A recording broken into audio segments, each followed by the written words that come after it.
नमस्कार, मैं हूं आपके साथ अनुष्का राय और आप देख रहे हैं आज का आईना न्यूज चैनल। हरियाणा के जींद में 25 सितंबर को होगी इनेलो की सम्मान दिवस रैली की मजबूती के लिए इनेलो के प्रधान महासचिव अभय सिंह चौटाला ने प्रदेश भर के नेताओं की लगाई ड्यूटी। हर गांव से कार्यकर्ता रैली में पहुंचेंगे। इस रैली में देश के कई दिग्गज नेता शामिल होंगे। इसी दिन तीसरे मोर्चे की नींव रखी जा रही है। अभय सिंह चौटाला ने रैली में पहुंचने वाले कई बड़े नेताओं के नाम बताए हैं।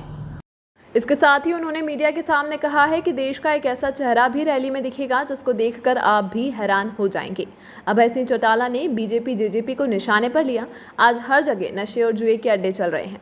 25 सितंबर को चौधरी देवीलाल का जन्मदिन। हम देवीलाल जी के जन्मदिन को सम्मान दिवस के रूप में मनाते हुए कुछ लोगों ने अपनी राजनीतिक रोटियां सेकने का भी काम किया है। आज उन लोगों के चेहरे बेनकाब हो गए हैं।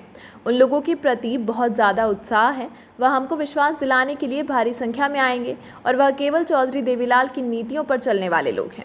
हमारे साथियों ने बताया है एक जिले से 2000 लोग कम से कम हमारे पास आएंगे। हमारे यहाँ सिरसा से 300 बस जाएंगी। 300 बसों के साथ साथ लोग अपनी गाड़ी भी लेकर आएंगे।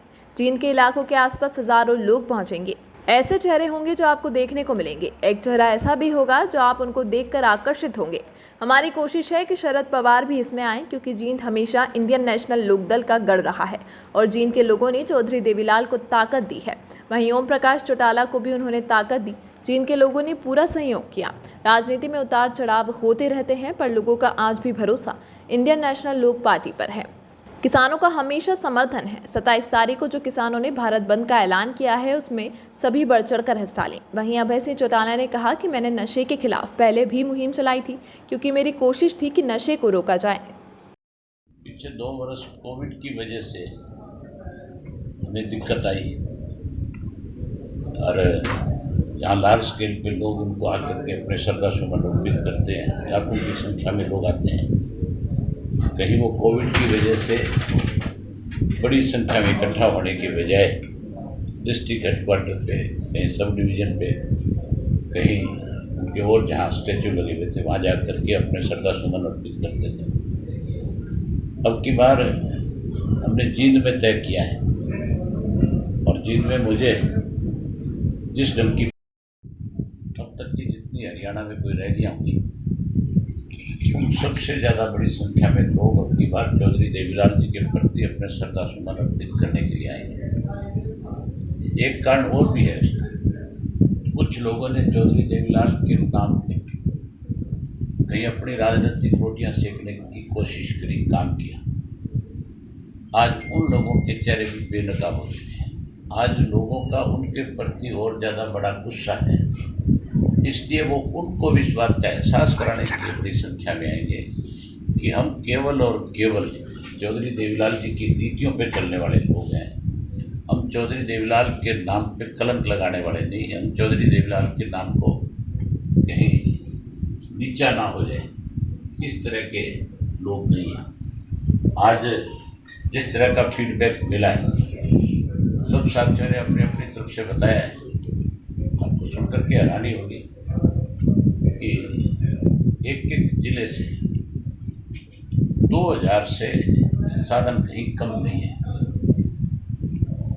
यमुनानगर डिस्ट्रिक्ट से अकेले यमुनानगर से 2300 साधन आएंगे। हमारे यहाँ सरसा से 300 बसें जाएंगी और 300 बसों के साथ साथ मेरे ख्याल हजारों की संख्या में छोटी गाड़ियाँ लेकर के भी लोग जाएंगे। वहीं जींद और जींद के आसपास के जो जिले हैं वहाँ से बहुत बड़ी संख्या में लोग पहुँचेंगे। तो आप ये मान के चलो कि वो एक नज़ारा देखने वाला होगा। मैं आप लोगों को भी आमंत्रित करता हूँ सबको कि आप भी सब 25 तारीख को चौधरी देवीलाल जी के जन्म दिवस के ऊपर जींद में आना। आपके बैठने की व्यवस्थाएं करेंगे। आपको किसी किस्म की दिक्कत नहीं होगी।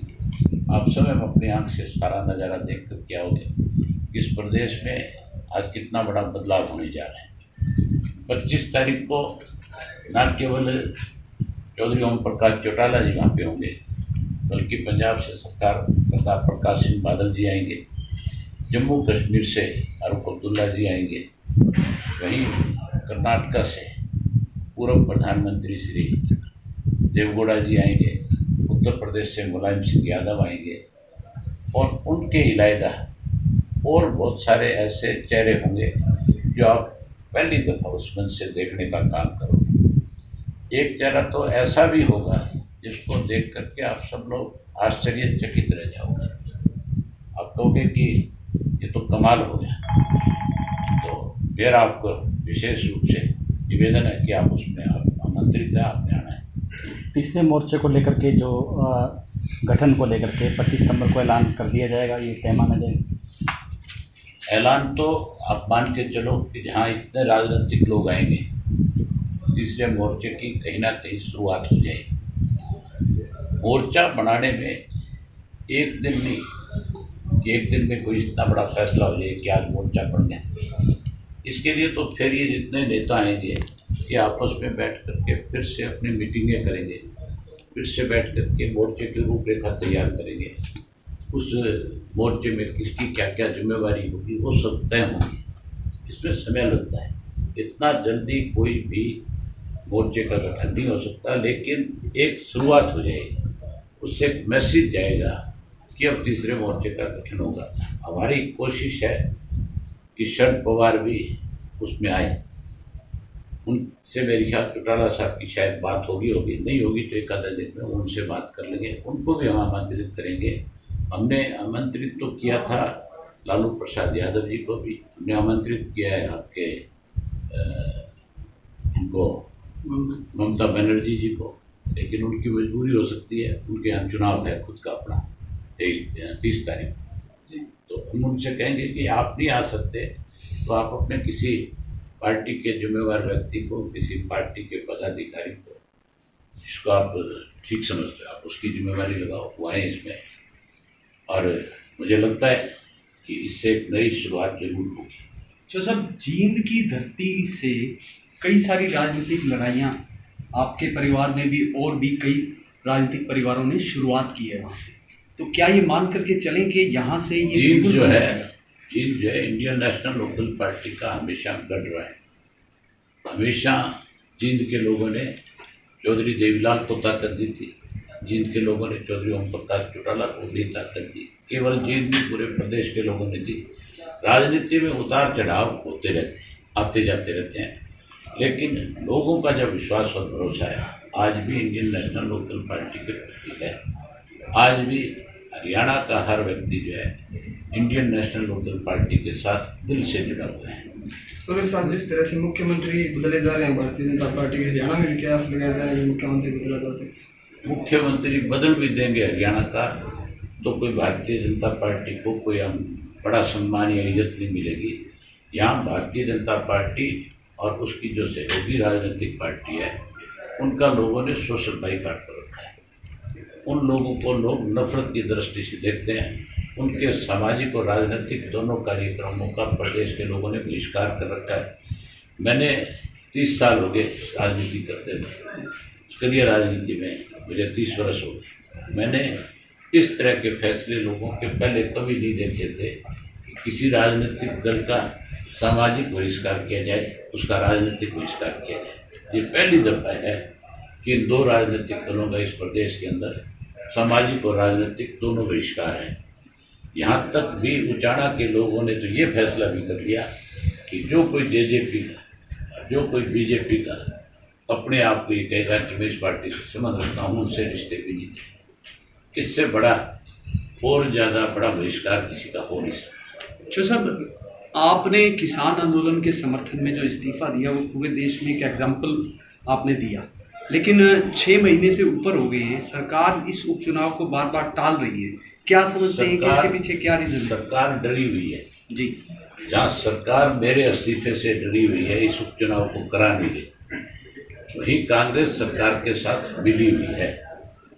आपने 6 महीने बीत चुके, सेशन भी आ लिया, कहीं सेशन के अंदर कांग्रेस की तरफ से इस बात को लेकर के सरकार पे घेराबंदी की गई कि आप उपचुनाव क्यों नहीं करा रहे, आप क्यों चुनाव से भाग रहे हो, आपको किस बात का डर है। और कहीं सार्वजनिक रूप से रोजाना इनके बयान आते हैं, रोज इनके लोग कहीं ना कहीं अखबारों के सामने खड़े होकर के सुर्खियाँ बढ़ना चाहते हैं। कहीं शैलजा ने बयान दिया, कभी आज तक जो इनके अध्यक्ष है, कभी विवेक बांसल का कोई बयान आया जो इनके पर भारी है, कभी भूपेंद्र सिंह हुड्डा जो विपक्ष का नेता उसका कभी कोई बयान आया, कभी सुरजेवाला ने कोई बयान दिया इसके ऊपर। इन सबको, क्योंकि ये बीजेपी के साथ मिले हुए, इनको डर है इस बात का कि अगर चुनाव होगा तो वहाँ इंडियन नेशनल लोकदल पार्टी का प्रत्याशी बड़े भारी बहुमत से जीतेगा और वहीं इन लोगों की पार्टियों के जो कोई उम्मीदवार रहेंगे उनकी जमानत भी नहीं बचेगी, उनकी तो जमानत जब्त होगी। इलाहाबाद के लोग बहुत बहादुर हैं। इलाहाबाद के लोगों ने एक मन बना रखा है, फैसला कर रखा है कि हमारे बहुत है ना, बोले बकरे की माँ कितने दिन खैर मनाएगी, कितने दिन चुनाव टालेंगे, जिस दिन चुनाव होगा उस दिन इलाहाबाद के लोग इनको सबक सिखाने का काम करेंगे। सर, पंजाब के मुख्यमंत्री ने अभी हाल ही में बयान दिया है कि पंजाब के किसान हैं जो वो दिल्ली और हरियाणा में जाके आंदोलन करें, तो इससे आर्थिक नुकसान हो रहा है।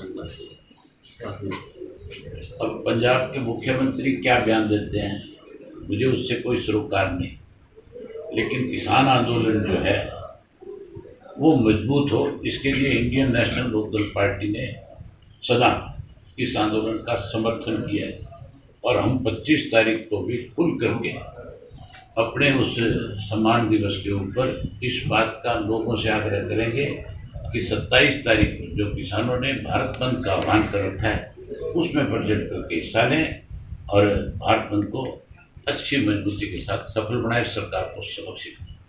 सर, हरियाणा में नशे का ग्राफ लगातार बढ़ रहा है, तो बीजेपी के नेता भी मान रहे हैं कि नशा बढ़ रहा है। मैंने नशे के खिलाफ पहले दिन से मुहिम चलाई हुई है और मेरी उस मुहिम से ये कोशिश थी इस नशे को किसी तरह से प्रदेश में रोका जाए। मैंने तो विधानसभा में सबूत के साथ भारतीय जनता पार्टी के कदावर नेताओं को भी नंगा करने का काम किया। मैंने तो बाई नेम लोगों के बारे में खुल करके बताया कि ये लोग नशे का कारोबार करने वाले हैं। आज उससे भी ज़्यादा बड़ा कारोबार सरसा जिला में नशे का चल रहा है। पहले तो एक बीजेपी के लोग किया करते थे, अब बीजेपी के साथ बीजेपी के सहयोगी जेजेपी के लोग भी इस कारोबार को बढ़ावा दे रहे हैं और उन्होंने तो यहाँ जुए के अड्डे भी खोल दिए। जुए के अड्डों में लोगों को बुला करके उनसे पैसे कमीशन के रूप में लेकर के यहाँ अड्डे चलाए जाते हैं। एक नहीं, दो नहीं, इलाहाबाद में अड्डा चल रहा है, सरसा में अड्डा चल रहा है, रानिया में अड्डा चल रहा है। कोई शहर ऐसा नहीं बचा जिसमें इस तरह के अड्डे ना। ठीक है। अभी तक के लिए फिलहाल इतना ही। खबरों के साथ बने रहने के लिए आज का आईना न्यूज़ चैनल को सब्सक्राइब करें, साथ ही वीडियो को लाइक और शेयर ज़रूर करें।